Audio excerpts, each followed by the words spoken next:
je m'appelle Pierre Thomas, j'ai 62 ans, je suis professeur à l'École normale supérieure de Lyon et je suis géologue. Donc je m'intéresse, géos, la Terre, logos, le discours, je fais des discours sur la Terre et par extension aux autres planètes et satellites solides. Il faut quand même qu'il y ait du solide. Alors c'est la Terre, Vénus, Mars, etc. Et les satellites qui sont souvent en glace, mais la glace c'est solide, qui tournent autour de Jupiter, Saturne, Uranus et Neptune. Alors jusqu'à il y a, mettons, 10 ans, comme tout enseignant-chercheur, je passais en gros la moitié de mon temps en recherche, la moitié de mon temps en enseignement, la moitié de mon temps en administration et la moitié de mon temps en recherche de financement. Et puis progressivement, je me suis de plus en plus spécialisé, si on peut dire, vers l'enseignement d'une part. Je fais largement plus que mon service d'enseignement à la fac, mais c'est volontaire. Et à la diffusion des connaissances, je ne compte pas le nombre de conférences que je fais à droite ou à gauche.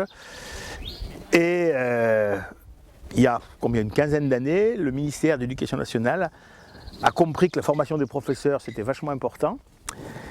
Et que l'ère du web arrivait et il a autorisé la fabrication et a payé la fabrication de sites pour la formation permanente des enseignants.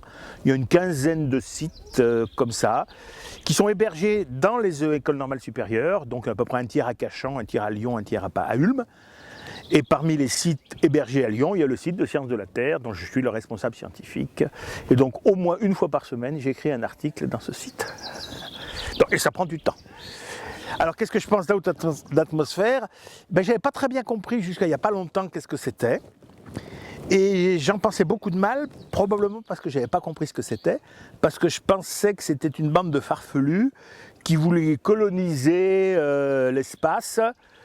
Comme au XVIIIe siècle, il y a des gens comme les Kerguelen, dont tout le monde connaît le nom, qui voulaient faire coloniser les îles de l'océan Indien Sud et qui racontaient des choses abracadabrantesques sur les possibilités agricoles des îles Kerguelen, Amsterdam et tout ça. Il y a des gens qui se sont laissés prendre et qui sont allés coloniser les Kerguelen et qui d'ailleurs sont morts de faim. Et puis il semblerait que Out of Atmosphere, ça ne soit pas ça du tout. Ils ne veulent pas coloniser Mars, ni exploiter l'hélium 3 sur la Lune, mais participer à la diffusion des connaissances, à l'échange d'idées, je dirais désintéressés de sciences pures sur l'espace. Mais si c'est faire ce qu'on fait maintenant dans l'Antarctique, c'est-à-dire établir des bases scientifiques, des bases de recherche, discuter sur qu'est-ce qu'on peut faire en Antarctique maintenant, alors là c'est très bien. Il faut utiliser l'espace comme on utilise l'Antarctique maintenant, non pas pour gagner de l'argent, il y a d'ailleurs pour l'Antarctique un traité qui l'interdit, mais pour faire de la science, faire des choses comme ça.